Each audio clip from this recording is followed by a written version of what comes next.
Good evening. I'm Sean Culler. I'm the fifth seat City Council, serving as Mayor Pro Tem for Kevin, who is out tonight. And we are short on City Council members, so this will be an informational training meeting for us as well. But I will open up the public meetings, Millwood special meeting for the Millwood Planning Commission, Millwood Historic Preservation Commission, and the Millwood Beautification and Tree Board Commission for open public meeting training. Brian, do you want to discuss the quorum implications? No. Okay.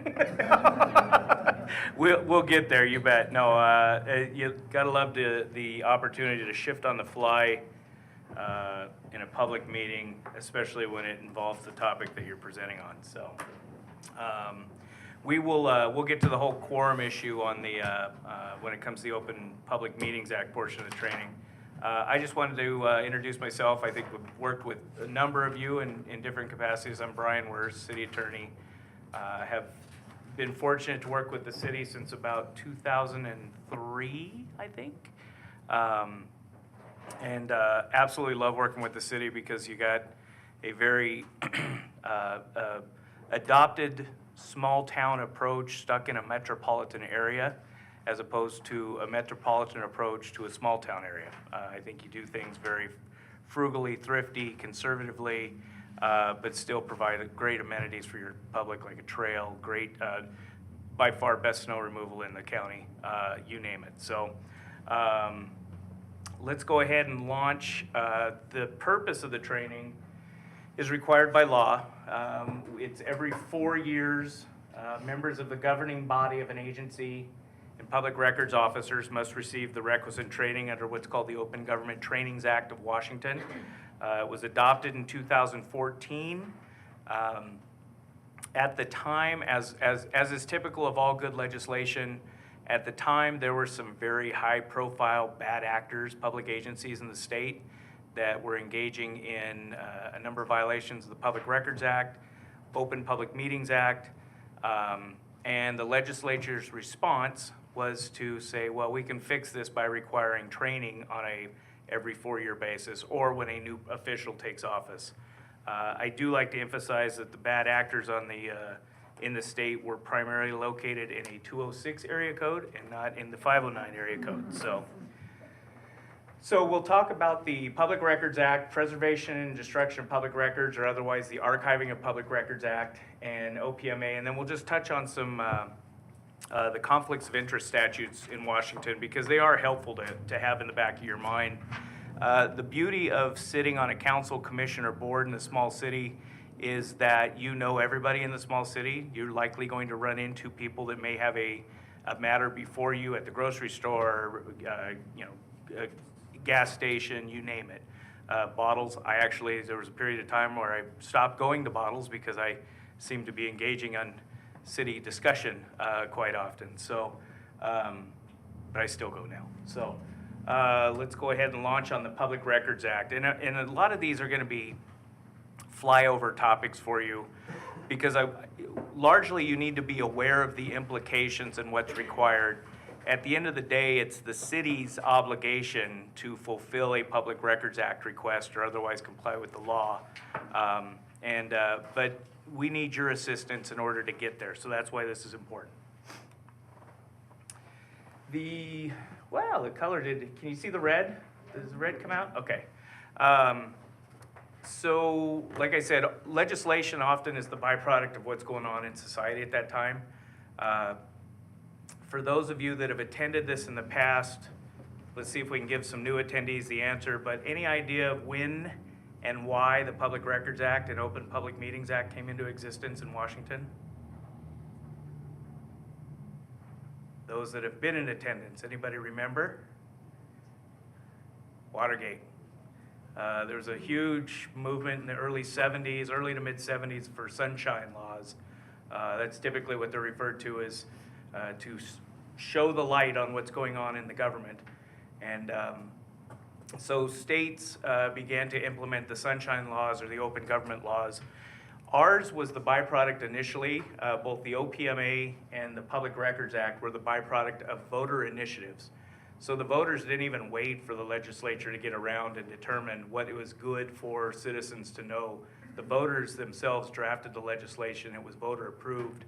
70, I want to say 74? I should know that number off the top of my head.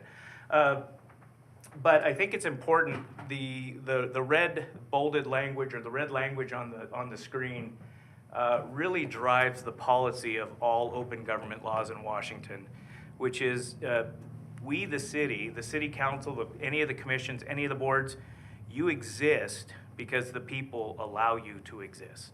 We don't exist because the legislature's created you. We don't exist because there's a law that says you can exist. You exist because the citizens have created you, and therefore you serve the citizens.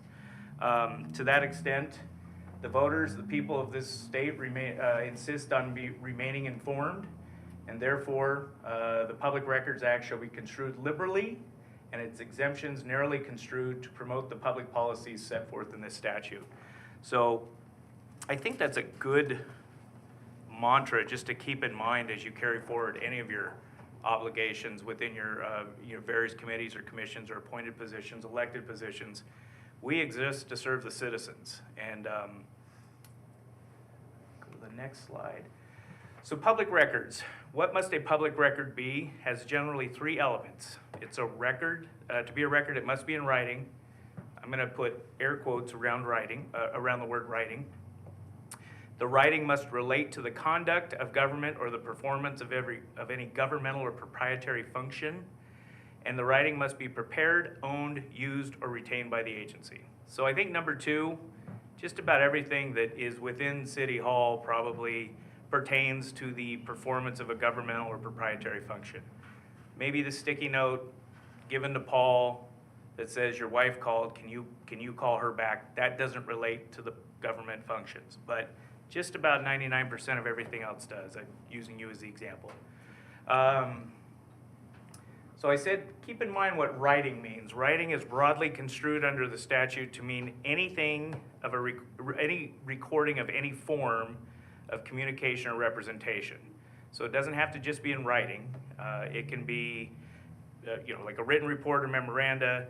It can be audio, visual. It can be metadata. It can be text messages, social media posts, anything that's a recording of what's going on is considered a writing under the statute. And of course, that's what's been kind of interesting is to see how technology's advanced over, I don't know, the last decade, maybe decade or 15 years. I think when I first started representing the city, we understood writing to be something in written, documented form. Once we started getting phones and we could shoot text messages or something like that, there was a real debate as to whether that was a writing. The courts quickly solved that issue. And then over like the last 5 years, I might look to you to help me out on what is metadata, but metadata became a writing subject to disclosure. Metadata is all the contextual information behind the actual message. So a Word document could have notes or origination information on the author. That would also be a public record. Which has always been important in the litigation context. You can delve into the metadata and identify, well, I've never seen that document. Well, Mr. Culler, it says here on August 18th, you accessed this document. Oh, got me, right? For a certain amount of time to make edits or to do other activities. Oh, now you're talking your way out of it. I see. Okay, good, good. Very good. Next time, say that into your mic.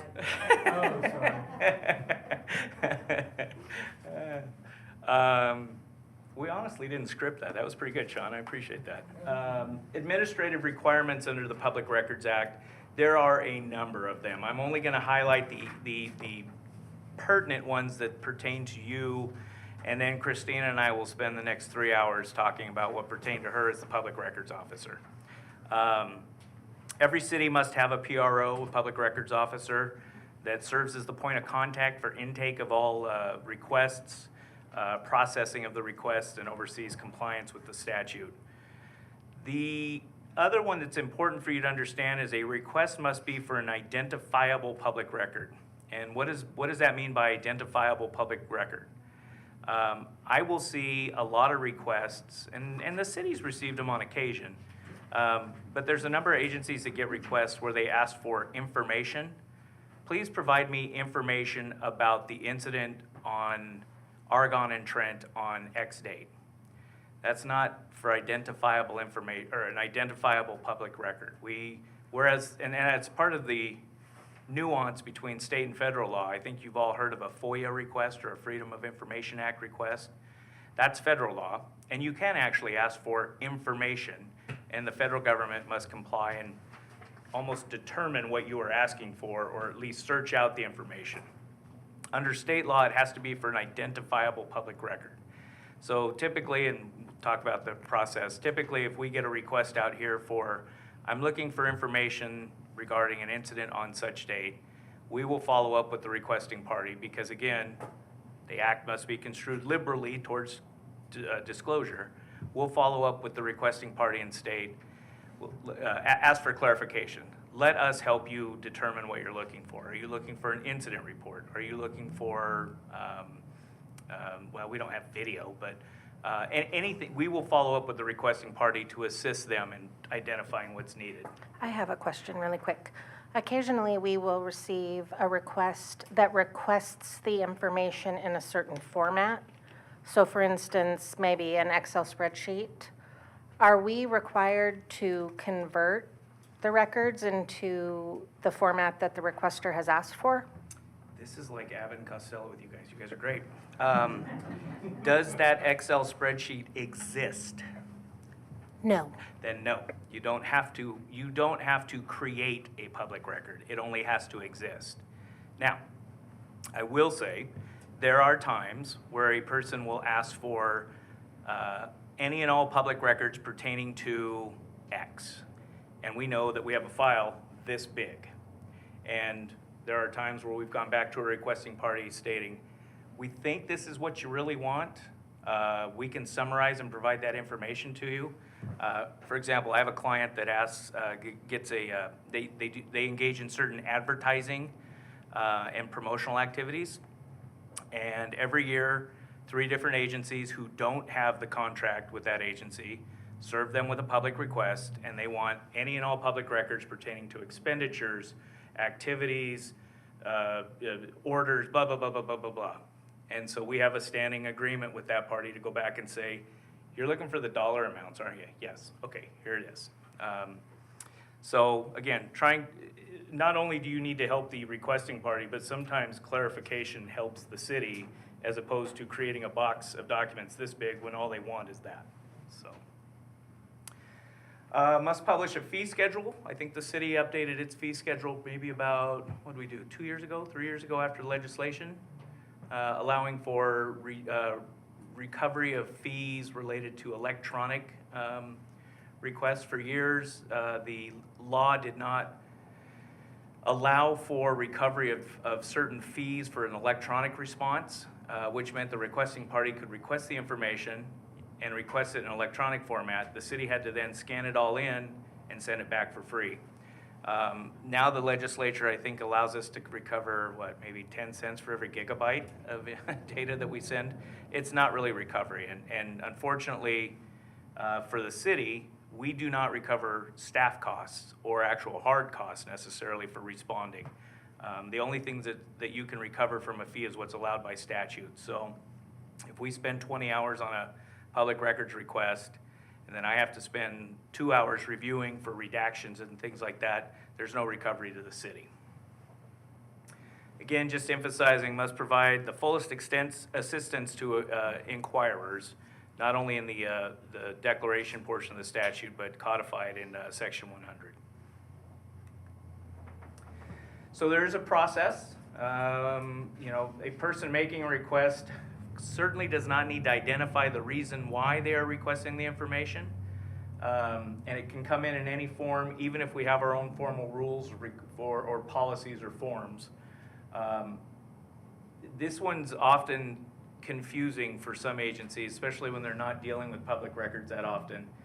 They'll get an email, they'll send the form back to the requesting party stating, upon receipt of this form, we will process your public records request. the request was already made by the email if they've identified an identifiable record.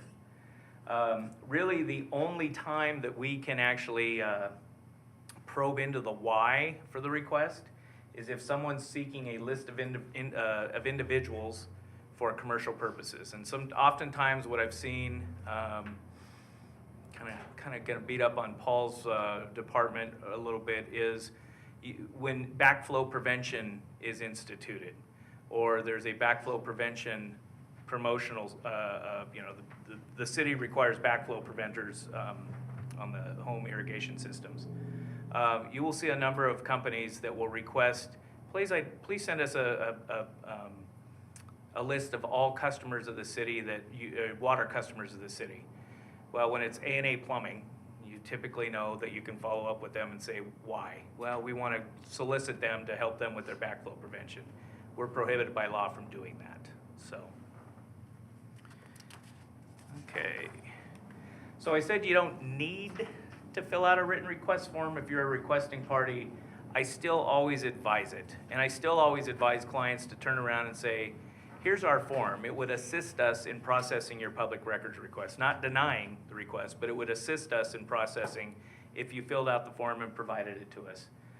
Because one, it establishes a clear date, clear intake process, establishes some contact information. So if you need to clarify or minimize the request for the other party, if you're assisting them.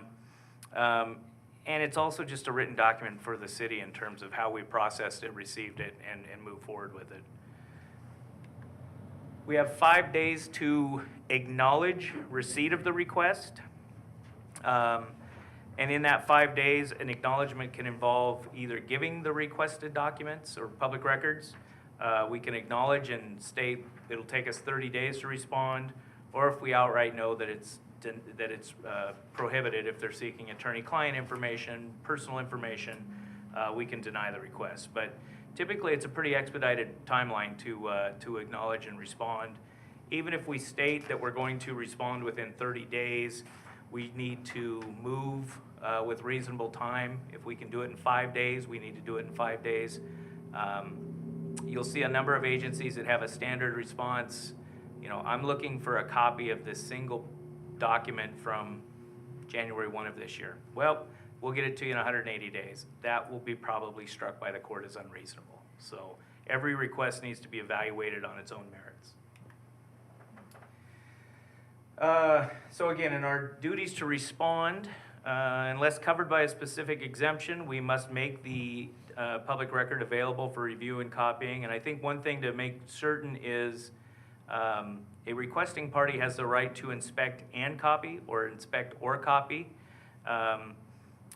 But if they want to inspect the documents but not copy them at the outset, we have to make them available in their original form, and we assign somebody from the city to come out and basically watch over the process of review, because you'll see in the next section of the presentation, we have an archiving requirement, which means we must maintain certain documents in their original form without any change, revision, or manipulation. So we also have the duty to ensure that they stay in their original form. If you want to inspect, it's free of charge as a citizen of the public. And again, we can't charge for the time involved in searching and processing the requests. This is kind of an interesting little process that's been developed by the courts. Whereas I said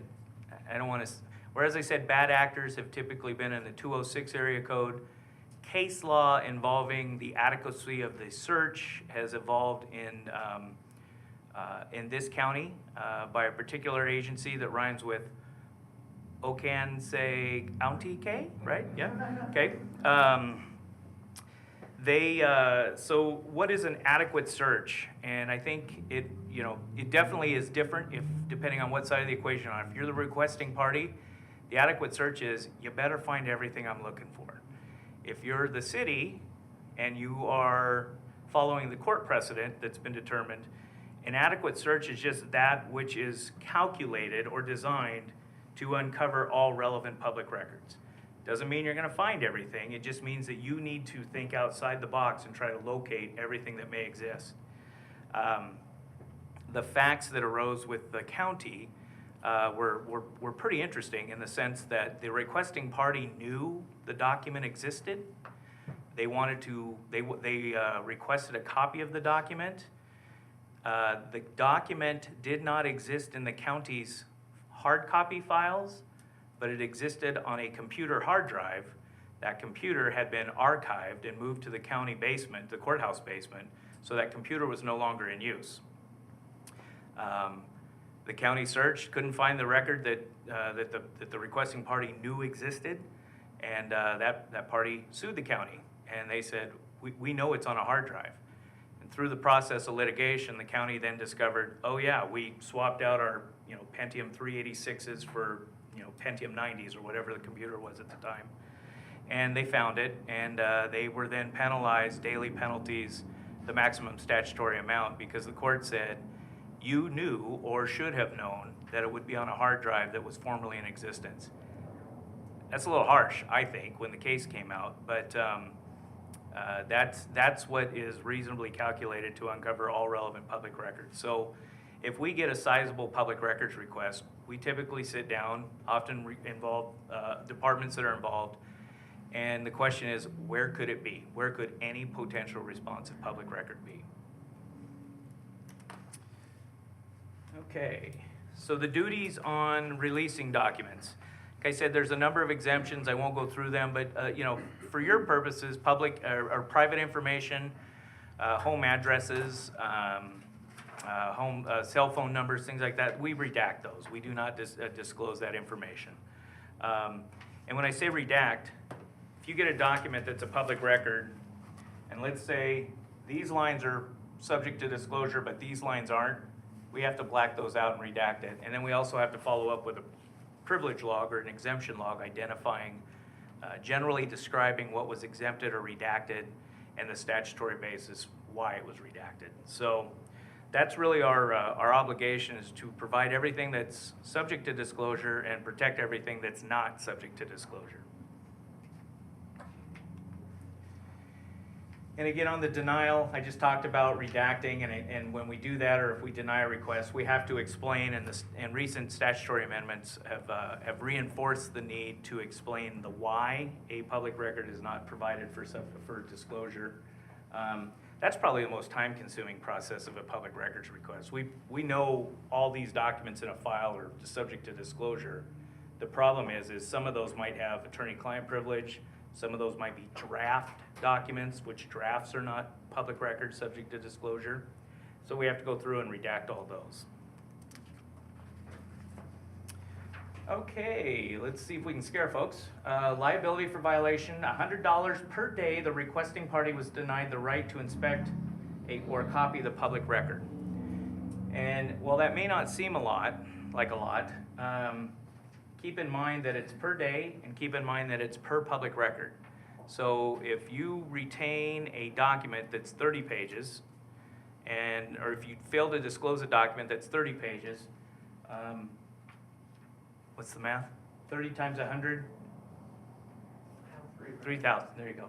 So that's $3,000 a day just for that one report that you didn't turn over, that you may have not otherwise known that was on a computer hard drive down in the basement. It can add up quickly. My profession has really made a killing off the second bullet point, which is not only are there penalties, but you get reasonable attorney's fees awarded to the requesting party. That's really kind of the hammer. It can get very expensive very quickly. I think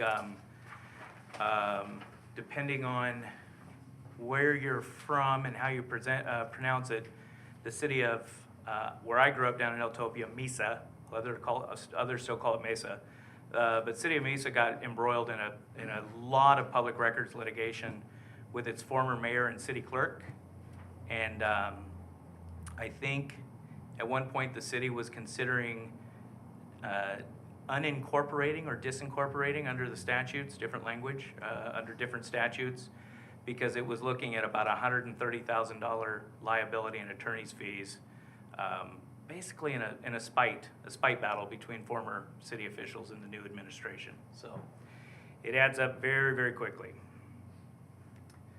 So retention is the other area. This is a different set of statutes. Where I said previously they were under 4256 of the RCWs.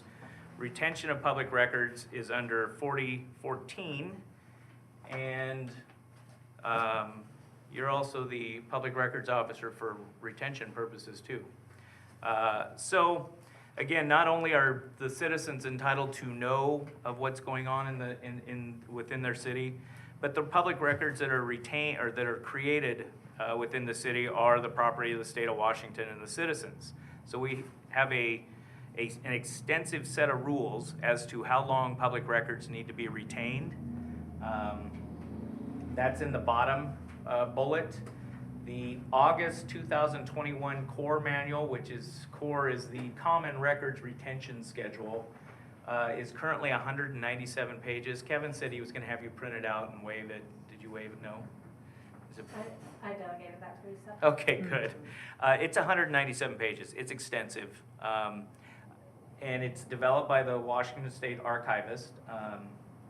And there's a number of rules in there that certain documents shall never be destroyed. That to the extent the city no longer wishes to retain them, or at a certain point, we're obligated to transfer those over to the archivist for preservation purposes. So what is a public record for archiving purposes? Virtually the same, just the legislature thought because the statutes were enacted at different times, it'd be cute to use different terminology. But a public record for archiving is made or received by any agency of the state of Washington, that's the city, or any of the commissions, boards, or councils operating under the city. Relates to the transaction of public business, can't imagine what wouldn't fall under that definition for us, regardless of its form or regardless of physical form or characteristics. So this is probably even more broad than the other one, to be honest with you, but they have the same effect as you need to presume that it's a public record. A couple items that the mayor wanted me to emphasize that I think were important for consideration for you is first and foremost, the core guidelines, let's see, page 39, section 110, talks about meeting materials and members of your board, commission, or council, and what you do with your copies or notes, the meeting materials you get. That has a specific retention of retain until no longer needed for agency business. So what does that mean?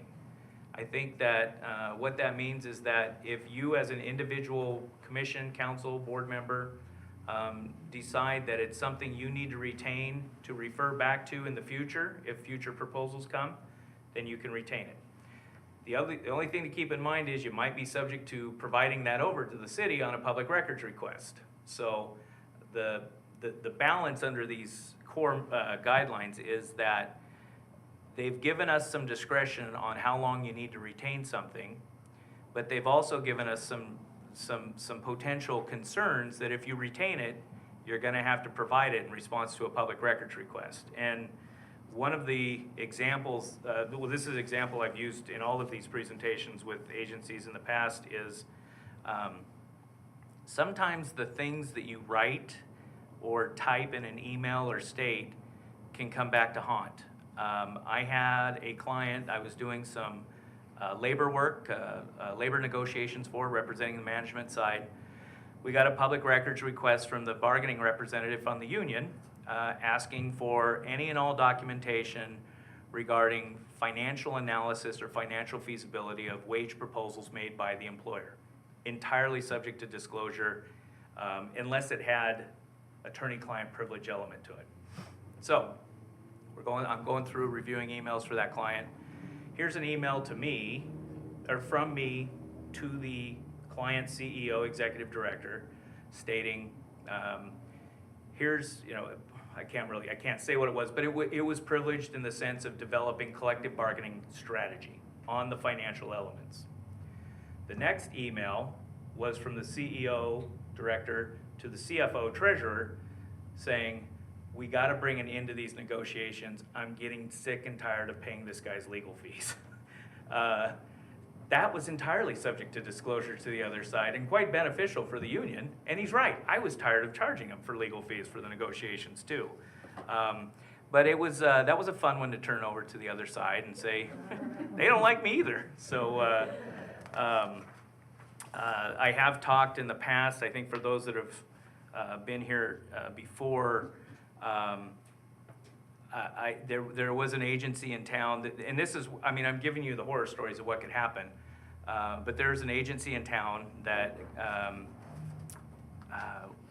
what is common in a lot of larger agencies is that, and it's not a great practice, but it's common even in most private companies, HR may maintain a single personnel file of an employee, but managers may have what's called, often referred to as a desk file. You know, I spoke to so-and-so on such and such a date, I verbally counseled on such and such a date, so-and-so was late on such and such a date.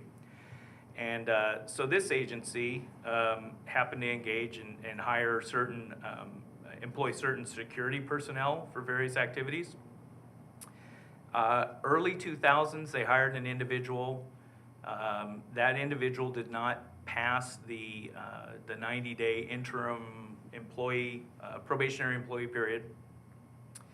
And the reason for which that person was not retained was he had a propensity to engage in inappropriate activities with minor females. So that was, like I said, early 2000s. I can't remember the dates of when it was now, but it was, I want to say probably somewhere around 04-ish, 05-ish. So fast forward, oh, and by the way, the retention requirements, the core requirements for personnel policies said purge those files at or around 6 or 7 years, i.e. after the statute of limitations had expired on a legal claim for employment matters. The agency at the HR level routinely purged files as they were supposed to. So then you fast forward to about 2017, probably about 2017. Agency gets a request, public records request, not even a subpoena, but gets a public records request from a police or sheriff's detective down in Kittitas County. That individual who was terminated for having a propensity of acting inappropriately was arrested and sitting in jail for violations of multiple female minors. The agency responded and said, we don't have it, to which the former manager said, oh wait, I guess I do have it. And that manager actually probably helped the case, but he also became a witness in a criminal proceeding 11 years down the line when he wasn't even thinking about what he was retaining at his desk. So again, thinking in mind, everything you do, even retaining copies of documents, worst case scenario, could have some implication down the line. So you just want to think about the retention of your documents.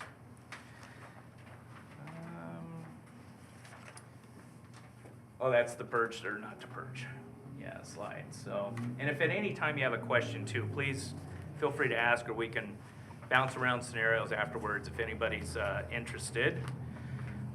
It's so funny how this one has come into play not only once but twice now in the last 2 weeks for the City Council. Way to go, guys. Open Public Meetings Act. Well, the first one you guys weren't even aware of, I think. We'll get to that. You will see very similar language in terms of the legislature finds and declares that you exist to aid in the conduct of people's business. It is the intent of this chapter that their actions be taken openly, their deliberations be conducted openly. And then the people of the state do not yield their sovereignty to agencies. That's the language straight from the Public Records Act, because those two were voter approved at the same time, okay? The underlined portions are the byproduct of new legislation that we'll talk about, which is partially the driver of why we're talking about this tonight, but also coming out of 2 years of remote meetings. It's probably just a good reminder, not only for the new folks that are here, but the folks that have been here for a long time. It's just a good reminder of why we exist and what we do. The new lines are a new twist on the legislation that talk about the involvement or participation of the public. So I've heard a number of people use the term, don't let a pandemic get in the way of a good opportunity. And the legislature realized that through the pandemic, remote meetings really thwarted the opportunity for the public to participate, provide public comment, or otherwise advise their cities, their counties, their governments on what they wanted to see out of their governments. So this new legislation actually moves in the direction of not just saying what was the original voter intent of the citizens get to know what's going on, but now it's a new twist on the law that, twist isn't the right word, it's an extension of the law that not only do they get to know, but the citizens should have a right to participate, to incorporate, and the government should accept public comments during their decision making. Up until this point, up until the legislation this year, it was abundantly clear that the citizens only had a right to know, and you had no right to participate in your meetings.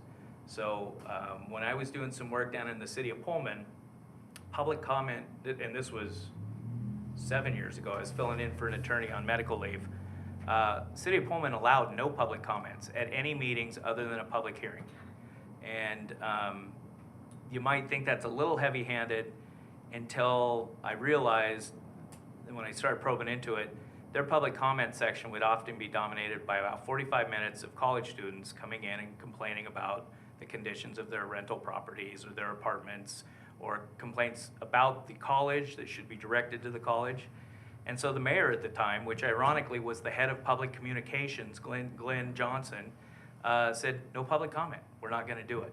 So still, there's a point here where we're talking about, it is still your meeting as the council, the commission, the board, but the public has a right to participate now. So we're gonna have to find a balance on how to carry that out. Quorum.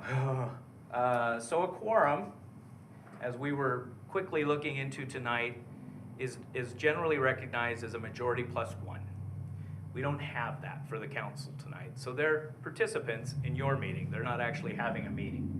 But in order for a meeting to take place, there needs to be a quorum of the governing body that takes action. And the term action, again, is broadly defined to include discussions, deliberations, receipt of information, like you're doing tonight. This is why we noted it up as a meeting for you. And then there's final action, which is voting, resolutions, and ordinances. And that's a key term that we'll talk about in the comment requirements, public comment requirements coming forward. What happens if you lose a quorum? You don't exist for that night. So, you know, we have had opportunities or times where a board member, commission member, council member needs to leave a meeting early. They have a scheduling conflict. So we either need to get all the information done at that point, or we have to adjourn and then reconvene to finish off the meeting if we lose a quorum. So what is a meeting? Social gatherings. Let's say just happens to be a community group that everybody's involved in. You have a Friday night function at Bottles, and you have 3 of your 5 commission members in attendance. Is that a meeting? Shouldn't be. Not if you're there to do anything that's related to city business. And I'd say sharing a glass of wine probably doesn't fall within the official business of the city. Traveling to a conference, this was a big issue in the media a couple years ago, and it was kind of one of those issues that I think was bantered around with the legislation to extend the Board of County Commissioners from 3 to 5, because you'd often have 2 commissioners that would travel in a county vehicle to a meeting or to a conference. And how is it that those 2 people would not talk about county business while they're commuting somewhere? You know, I'm not sure that, I think that's an unfair presumption to the 2 individuals in the vehicle. But, you know, if you're traveling and you're not otherwise engaging in a discussion or something related to the city's business, that's not a quorum, or a meeting, excuse me. Retreats, work sessions, study sessions, educational visits, site visits. Yes, those are meetings. And so I think we've talked about site visits within the context of like the Planning Commission or even the City Council. I think we've talked about visiting facilities at certain times. best option is to note those up as a meeting and do it as a collective, do it as a group, so it counts and it's official, as opposed to two going over, maybe gathering some information, then another two going over, one going over and gathering some information. Administrative staff meetings, you guys, Paul, Deb, Christina, you guys can do whatever you want. You don't fall under this as a administrative staff meeting, right? Telephone conversations, this is a development of case law, you know, again, pre-email, pre-social media. Telephone conversations can become a meeting if Kelly picks up the phone and calls Bobby, and Bobby picks up the phone and calls Mike. You've now got a serial meeting between the 3 phone calls, if you guys are talking planning commission stuff. Same thing for the council. So again, general premise is keep the business within the open meeting portion of of your particular appointed body. Repeated telephone conversations, they're meant to just say emails. Emails is the killer, because email is so easy to communicate, as is text now, right? There's no difference between emails and text. If Sean picks up his phone, text Shauna, Shauna picks up her phone, text Dan, you've now engaged in a meeting talking about city business. So you'll often see if we send something out to you on the collective, we will say, for informational purposes only, please do not hit reply all to this message. And please don't hit reply all, because not only have you created a public record, but you've created a public record that you violated the Open Public Meetings Act as a result. So it's, you know, there's some danger in using technology. Same analysis applies with social media. You can see I'm a little dated. Blog comments. Do we still use those? Does a blog exist? Somewhere on the internet? Somewhere, Yes. Yeah. Agency committee meetings are interesting because there's a pretty significant focus right now on whether agencies of a government entity constitute a body subject to Open Public Meetings Act. If the agency does anything, if the committee does anything on behalf of the board, says, approves things, makes recommendations to the board, better note it up as a public meeting, just out of precaution. New legislation, like I was talking about, in Gross Senate House Bill 1329. Let me give you a little bit of background on that law this year. Again, arose because of the pandemic. Legislation was introduced in last year's session, did not get passed. So new legislation was entered. When I say new, revised, different language was introduced this year. Made it all the way through committee cutoffs, made it all the way through floor debate, and then 1 week before the legislative cutoff for all enactments, the bill was completely revised to incorporate portions of the law last year that weren't adopted into the new legislation, which all it has done in some instances is created a conflict in the language that some poor agency is going to have to figure out and be the guinea pig for the rest of us. I'm hoping it's not us. This legislation, I think most understand that we could hold meetings remotely or do things out of necessity during the pandemic. This legislation basically now says if there's a stated declaration of emergency, you can have a remote meeting. Okay, we did that. So I guess what it's doing is kind of covering all the actions that have happened in the past, because it does have retroactive application. The nuance is what happens when the OPMA emergency declaration is lifted. Can we go back to having remote meetings?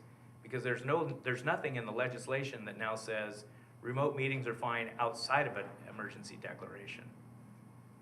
Not sure. We're still kind of figuring that one out, and we're hoping that there might be an attorney general opinion on that. It was understood that you could attend meetings remotely by phone, by some sort of Zoom or something like that, even before the pandemic. It just wasn't needed. Everything was always done within the confines of the conference room. So the other part to think about is I am seeing some boards, as they've started to reconvene in person, it is really convenient to attend by remote access if you know, not for Millwood, you live here. Your meetings are at night, it's generally easy to get here.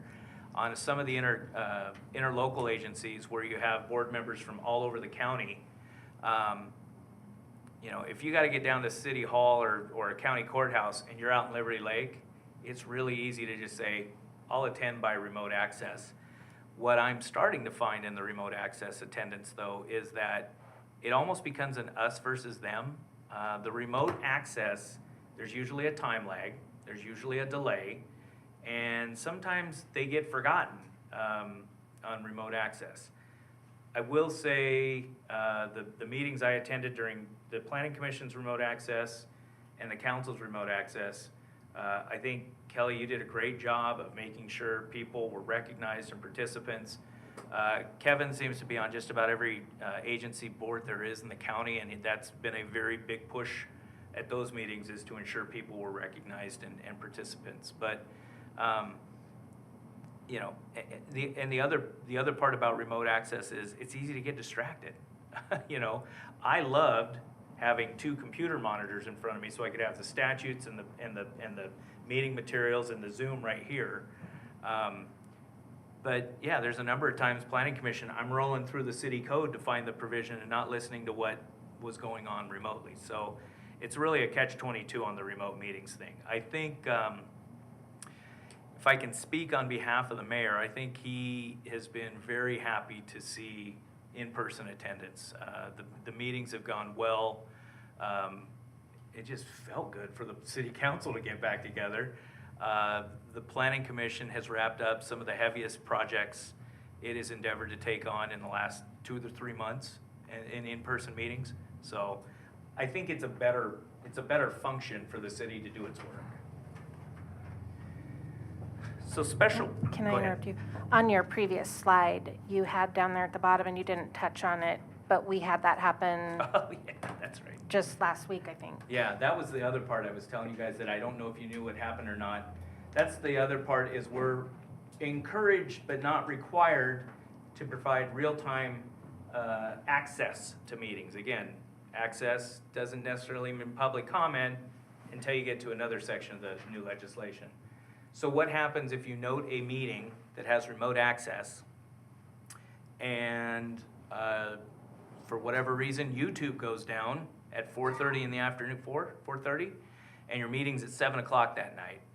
It really did happen last week. I think if you use enough profanities and get angry enough, it gets restored by 6:30, which we lucked out. But again, there's no guidance yet as to what happens if the public's access is, you know, encouraged and you note it up. I think because it's encouraged and not required, you're not assuming an obligation to ensure it exists.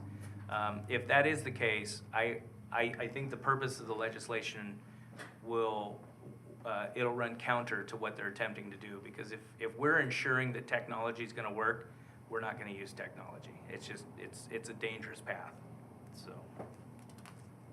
Thank you, I forgot that one. No more interruptions. No, please do. Special meetings, now I think we've talked in the past, there are 2 types of meetings under the Open Public Meetings Act. There's your regular meetings, which for the city council are the 2nd Tuesday of every month. We've identified that in the code, I believe, right?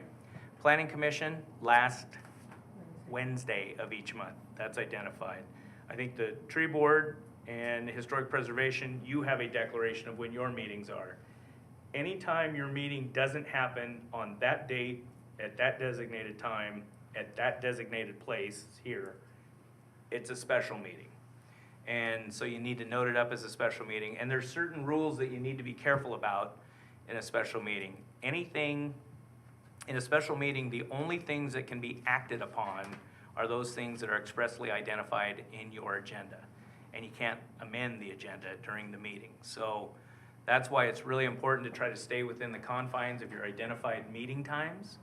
And there are those instances where, like tonight, special meeting, we're not gonna throw some new thing on, well, we can't on the council, but we're not gonna put anything on the Planning Commission new tonight because we couldn't do that, so. kind of roll through that. Who can call it? A presiding officer of the body could. The majority of the members could do that by delivering written notice. And again, final disposition shall not be taken on any matter not identified in the meeting notice or the agenda. Special meeting, so regular meeting, we don't have to give specific notice because we've already declared to the public, this is when we meet, come and join us. Special meeting notice has to be given 24 hours in advance.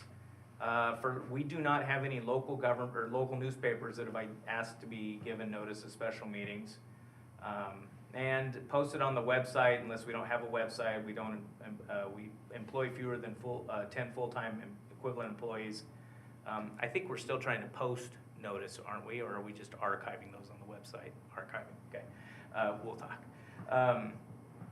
And then definitely needs to be posted prominently at the front of the main office. So who can attend? Anybody. Public can attend.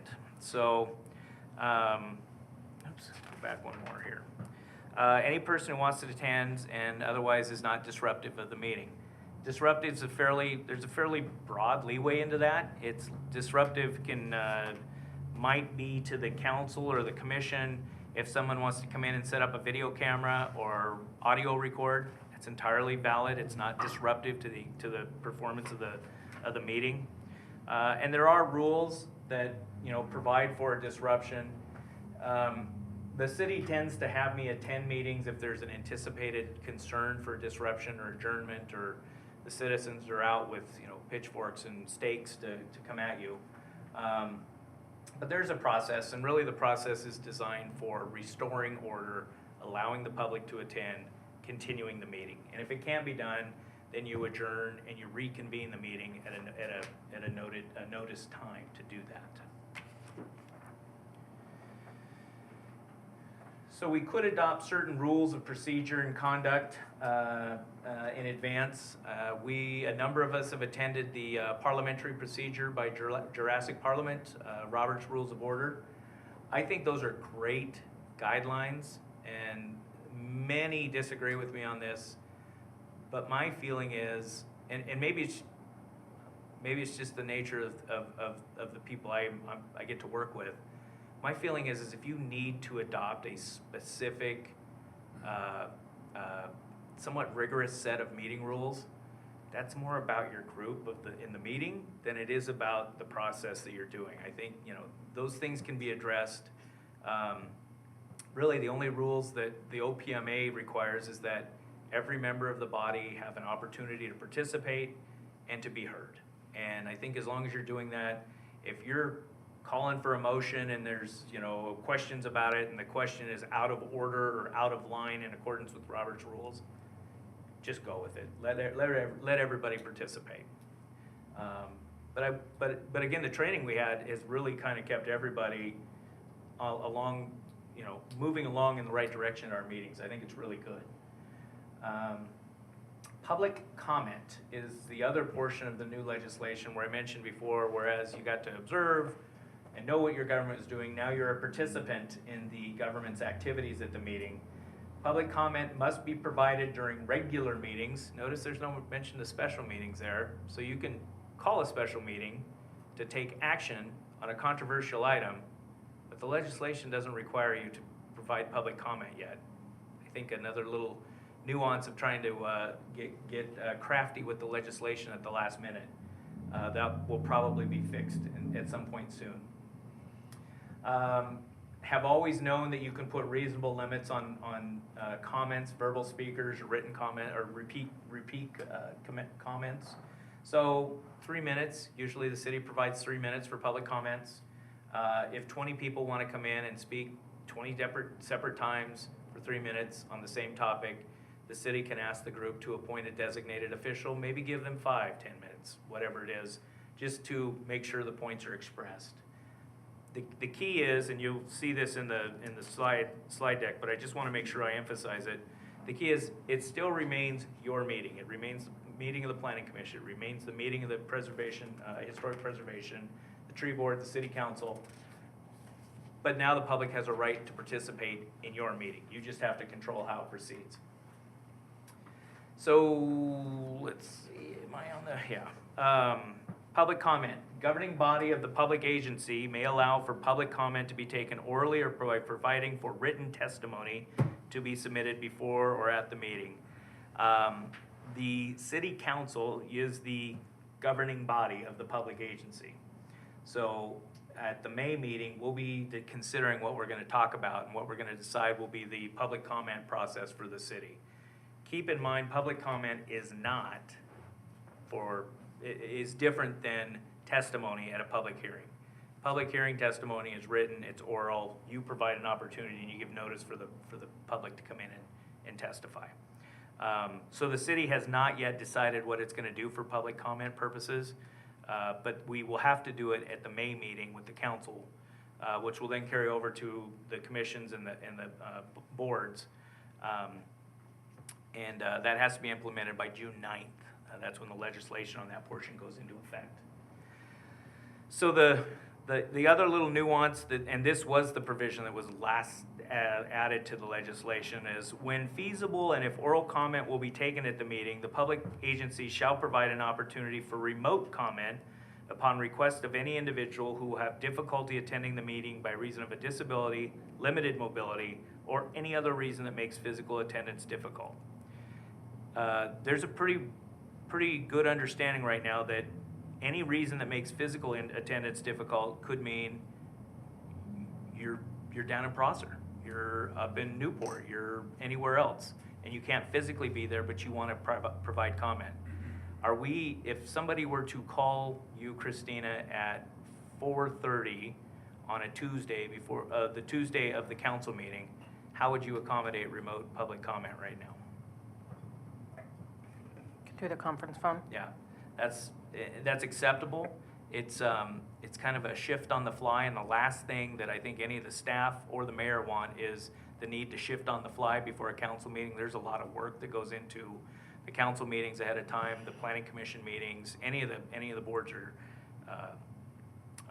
commissions. So again, I'm just not sure that the full effect of that provision was thought out by the legislature, and there was no oral comment on the floor on it. The last point, again, emphasizing nothing prohibits the governing body from stopping people from speaking to the governing body when not recognized. So it's your meeting. You got a portion for public comment, that's it. You're not gonna stand up and be recognized and, bark at the council about that. You had your opportunity during public comment. Executive sessions, which is where all business gets done. I say that, that's where a lot of people want to get business done. That's not where business should get done. It's where things should be discussed only under the limited statutory reasons to do so. There's a process for doing it. The announcement, you'll see ours is City Council will convene to executive session pursuant to RCW 4230-110, subsection 1I, Roman numeral 3, to discuss legal risks or financial risks of a proposed action. City Council will convene to executive session for 20 minutes unless otherwise extended. It is anticipated City Council will take action upon conclusion of the executive session. That's what's expected by the statute. For years, I think what you saw many agencies say, City Council will meet for an executive session for real estate, legal, and personnel reasons. That doesn't fly. You gotta state the reason why. You gotta give the public notice of what you're doing. And you need to let them know if you're gonna take action after the executive session. So,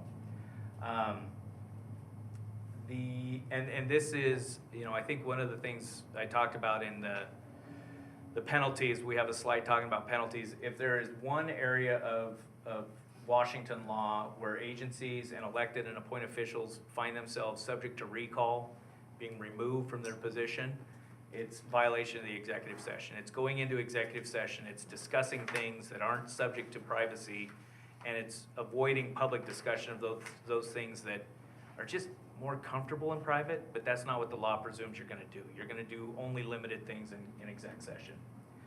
So who can attend?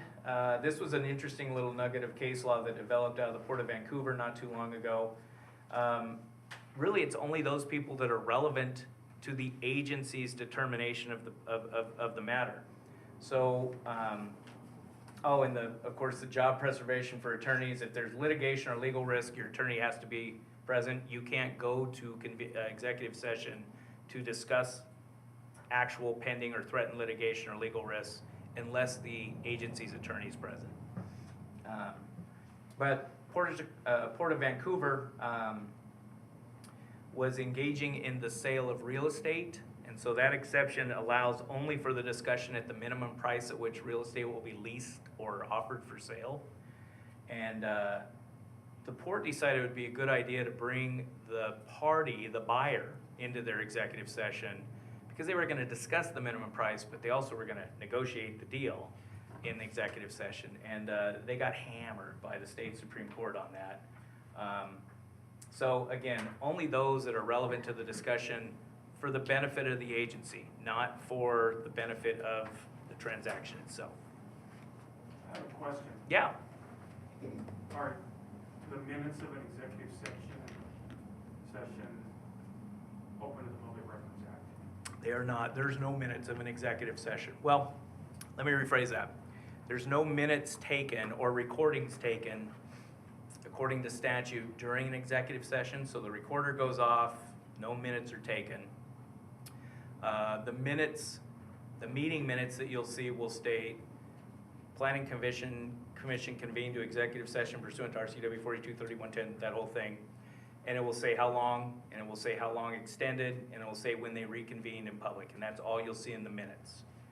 Notes notes, if you're making notes in executive session, those are privileged. Those are not subject to public records disclosure, nor are they subject to voluntary disclosure by a person that was a participant in the executive session. That is, you know, the old adage, what happens in Vegas stays in Vegas. What happens in executive session stays in executive session. There was a fair portion of media inquiry probably about 3 years ago involving some matters that were discussed at the Spokane City Council in executive session that somehow found their way out into the media and were published by the newspaper. And the Attorney General opined on that's against the law. That will then move you into the recallable and penalty phase of the statutes we'll talk about at the end. OPMA violations, again, not the heaviest. I mean, nobody wants to pay $500 or $1,000 for a violation, but that's not the heaviest violation. It's not really the deterrent. The deterrent, again, is the recovery of attorney's fees. And there's a number of really good attorneys who can make a good living suing jurisdictions for open government violations. And I'm not saying that in a bad way. If an agency gets sued and they get penalized, this is going to come back to haunt me if it ever happens. They deserve it. They made a mistake and they violated law, and that's why the law exists. We're not recording, are we? Yeah. So if that was to happen, does the city's D&O insurance cover us? Depends on the nature of the act. Would not cover you for an intentional act. It would cover you for an act within the context of your scope of appointment. So, for example, if I took the Planning Commission into executive session and we engaged in a discussion that wasn't appropriate to executive session, either the city's insurance or my malpractice insurance would be covering your involvement in that case. If we went into executive session, we discussed things, you didn't like it, and you called up the newspaper the next day, you wouldn't be covered by the city in that instance. That's kind of a general presumption, but kind of acts on that, acting within your scope of services. Yeah, that's a good question, Mike. I appreciate it. So the last point's not required by law, but I thought I'd just try to fit it into the hour that we were going to allocate for this, is the conflicts of interest. I think this is important not only because, again, you preside and address matters for the city, and it's a community of the size that you're going to know most of the people you're dealing with. But it's just a good idea to be refreshed and keep in mind what's going on with your actions in the context of your elected or appointed positions. So chapter 4223 is the conflicts of interest provisions, ethics and government provisions in Washington. A municipal officer shall not use his or her position to secure special privileges or exemptions for himself, herself, or others. Nor shall you enter into contracts or have personal financial interests with his or her jurisdiction. So raise your hand if you're a municipal officer. You. Everybody in here is a municipal officer.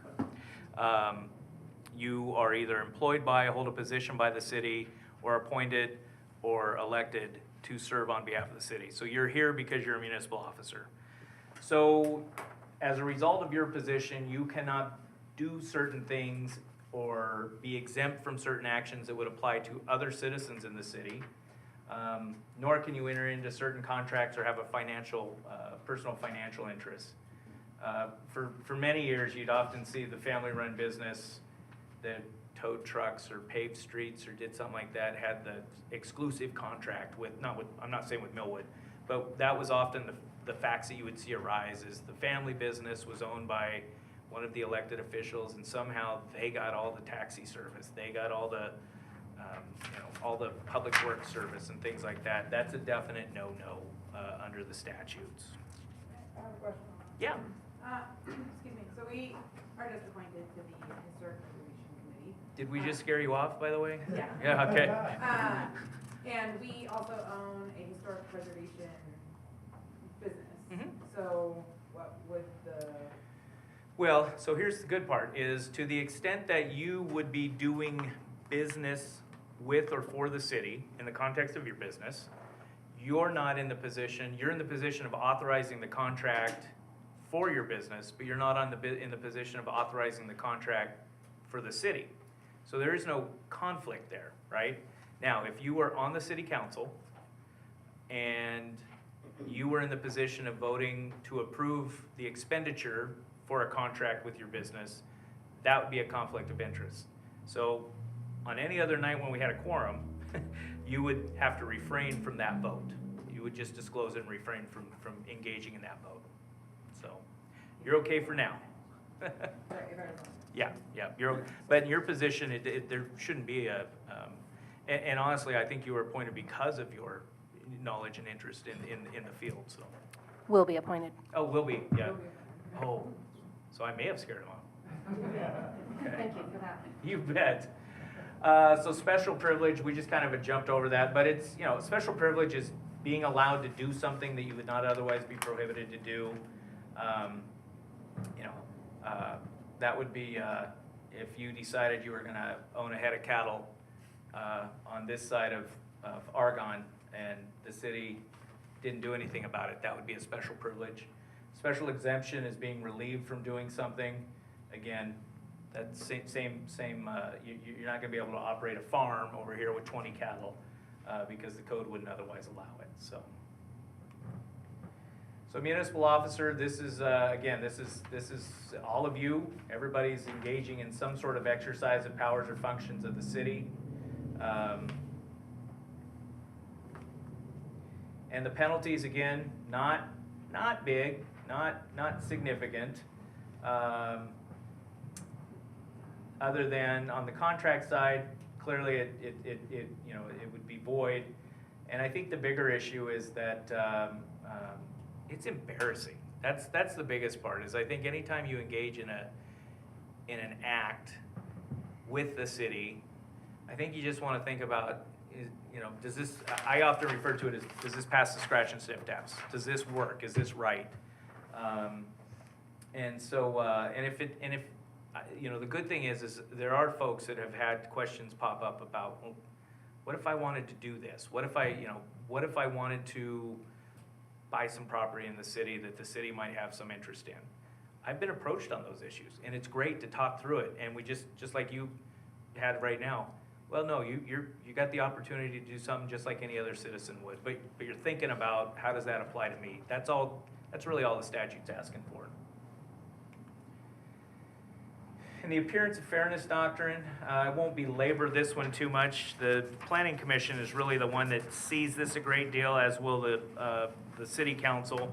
But this is where the decision makers are sitting in a quasi judicial hearing, land use, permit, some sort of use of property evaluation, and they're sitting in an adjudicatory position. So really what's required there is the process has to be fair. It means that, you know, Sean wants to you know, change the zoning in his residential zone to C2. He doesn't get just to come to the planning or to the council and say, this is what I want. And, you know, vice versa, the process has to be decided by impartial decision makers.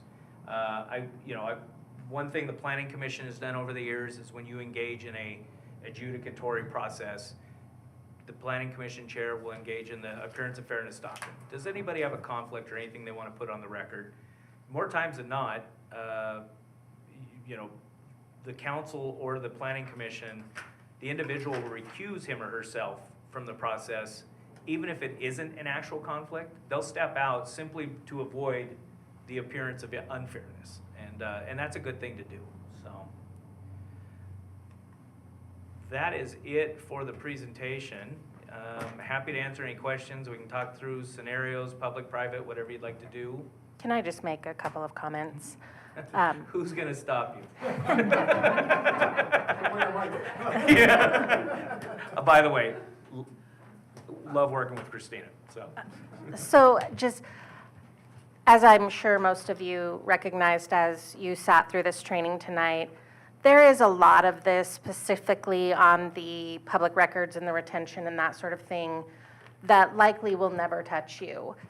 But as most of you know, 6 months or within the last year, we expanded our city email system from just the council to the Planning Commission and the Historic Preservation Commission to give everyone on those boards city-issued emails, specifically because when you conduct any kind of city business from your personal email box, that becomes subject to the public disclosure.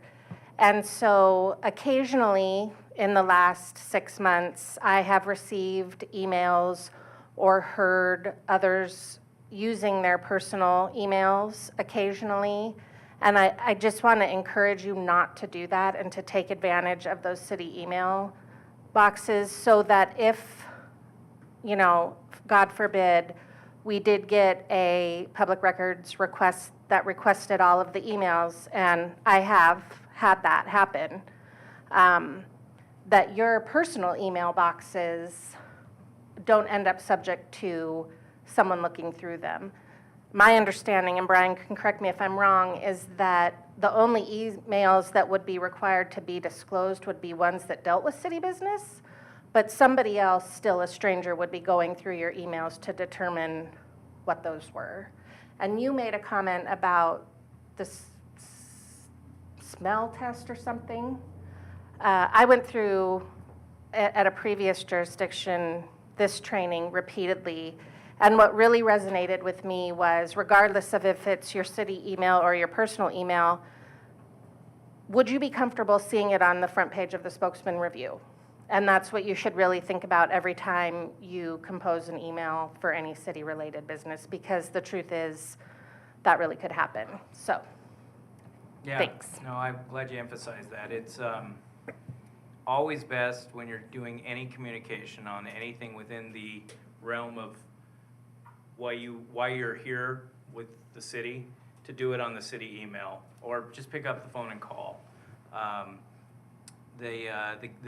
Again, the case law has developed over the years, but it is abundantly clear that if you're going to use your private email, your private phone, your private social media account to engage in communications or otherwise engage in city business, the public has a right to know that.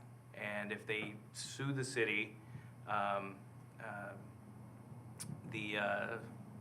what's the little town outside of Tacoma? University Place? The University Place, I think? Yeah. City council had their, I don't know if it was all city council, but a majority of the city council had their computer hard drives from their home brought in under court order for in-camera inspection by the court. So the court got to go through their hard drives and see what was in there. would prefer not to have to go through that, when it's just easier to say, search your city email, find these things, and print out a copy and give them to Christina so we can respond. That's just far easier. Any questions? Cool. Scared ya. Thank you all for coming Yeah. tonight. I do appreciate it. And we'll keep a record of compliance in the city's files. We've got little certificates that I'll bring to Christina and we'll email out that'll just have a record of our compliance. And we'll get the band back together in 3 or 4 years and do this again and maybe have new stories to tell, so. Sean, Oh, do I need to close? you do. As Mayor Pro Tem, I hereby close the Millwood Planning Commission meeting, the Millwood Historic Preservation Commission meeting, and the Millwood Beautification and Tree Board meeting. Great, thank you guys. Thanks, Brian.